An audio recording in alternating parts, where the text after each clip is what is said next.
मेरा नाम मोहम्मद यासिन है जी। मैं तलाउन काम करना 6 नौकरी है जी मेरी। तलेदार पौधे का ख्याल करना तो पानी लाना। मैं फाला तो मरीज हाँ सजी साइड मेरा फाला जो है और मेरे को काम कार नहीं है। 2 बच्चियाँ हैं मेरे को, बेटा रब ने नहीं दिता। मैं मुथाज बंदा हाँ तो और मेरे को कारोबार नहीं होंदा तो मैं आदि रोज़ी कमाना।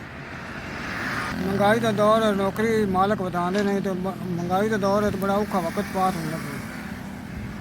200-300 रुपये मैं दिहाड़ी पाँगी, 200-300 में गुजारा किमें मैं करा, गुजारा नहीं होंगे। 5000 रुपये दिन रात की।